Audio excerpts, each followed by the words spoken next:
Okay friends, so since I've decided to do some gluten-free cooking how-to videos, I've decided that I should talk about being gluten-free and what's actually involved in understanding and being gluten-free.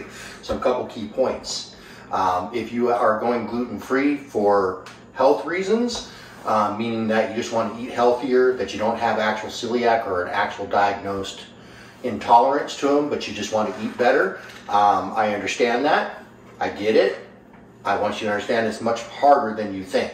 To be actually gluten-free is actually very difficult because it is in seasonings, it's in spices, it's in so many things that you don't think of.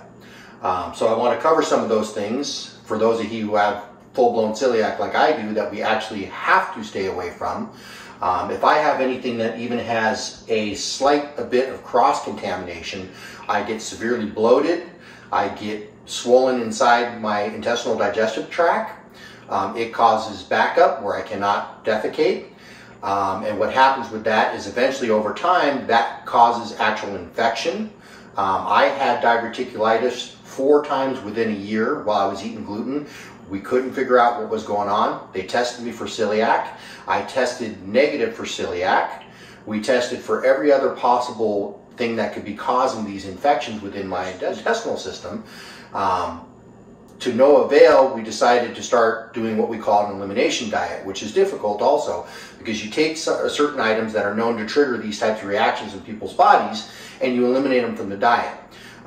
Things like dairy. Dairy is very easy. Everybody knows what dairy is in. It's in cheese, it's in milk, it's in, most of your refrigerator stuff has dairy. So that one's a little easier to eliminate. So that was the first thing we did. We eliminated dairy. And then once I've gotten dairy out of my system for approximately a week or so, you go down and you have yourself a nice big bowl of ice cream and a glass of milk. And if you don't react, you don't have a dairy problem. I did not. I was lucky in that case. Working down the list, we got to gluten. And gluten is very difficult because it stays within your system for 3 to 6 months. So even after you've gotten it completely out of your system, you still need to wait 3 to 6 months and then be retested for celiac. For me, it took me 3 months to learn what items actually contained gluten and where I could find gluten-free things and actually be gluten-free 100%. It literally took me at least 3 months. So I'm going to try to help you out with that. And that's kind of the purpose of these videos as well as some of my recipes. But there are some basics that I don't really cover in the video, but I want to cover just in general anybody who has celiac or anybody who actually wants to be gluten-free. For me, I actually was hospitalized several times because of the gluten intolerance causing the diverticulitis.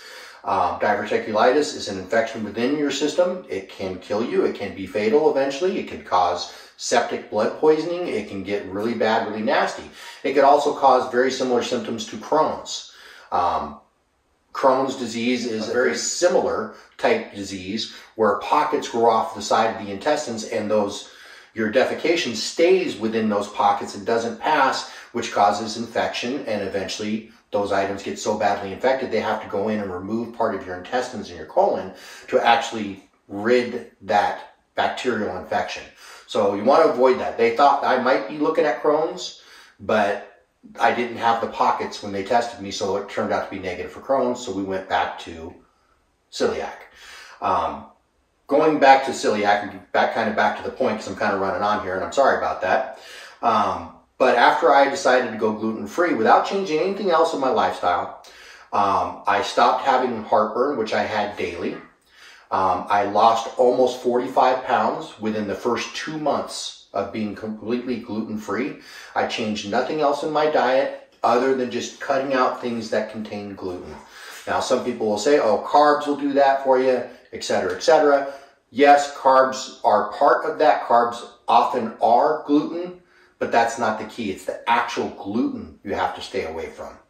So, I want to talk about seasonings.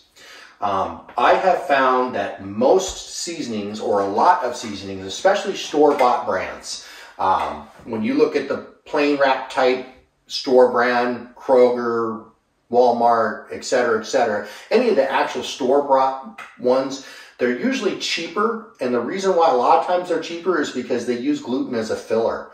So you have to read your actual ingredients. You really have to look at them, especially with spices and seasonings. A lot of times they won't say This one here, I'm going to give you an example. This is McCormick's. I have found that most McCormick brands, most of their stuff is gluten-free.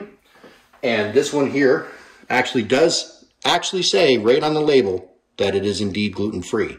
But I still like to read labels anyway. And actually, it's kind of funny because that's the first time I've actually looked at the front of it and it actually says gluten-free. So that's kind of interesting because I've never bothered to look at it. I've always read the back and read the actual ingredients. If you see anything that says wheat flour, rye, barley, soy sauce, soy is another big container of gluten. Those are things you have to avoid completely. You just avoid them, okay? So McCormick's is a brand that I found that most of their stuff is good. I've also found Lori's to be a good seasoning brand. Their stuff for me I'm looking to see if it says no gluten. This one doesn't specifically say it. But I read the ingredients, and this contains salt, garlic, modified cornstarch, sugar, parsley, and extracts of carrot.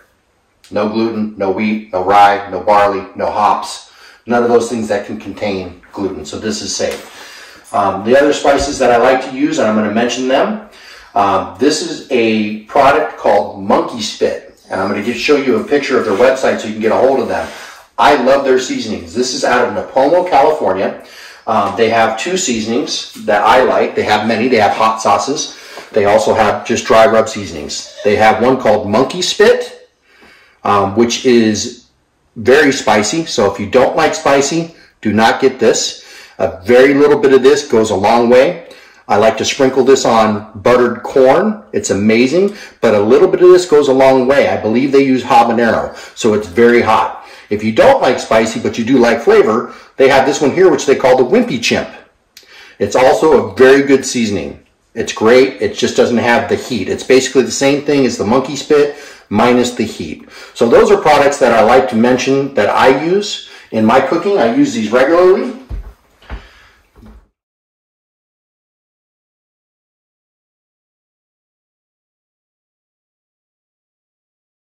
But I do want to go back to the seasonings. Just make sure whatever seasonings you do, if you're going to go gluten-free or you recently found out that you're celiac, you need to literally go through your spice cabinet and read the back of every single one of them. And anything that says wheat, flour, barley, soy, anything that says those things, throw away immediately. So these are some of the seasonings that I like to use on a regular basis. I hope that you like some of these seasonings. I will plug Monkey Spit for you. I will give you a link to them so you can contact them. They're a great product. You can order online. They'll ship it to you. We're going to go ahead and start doing some gluten-free cooking. Stay tuned.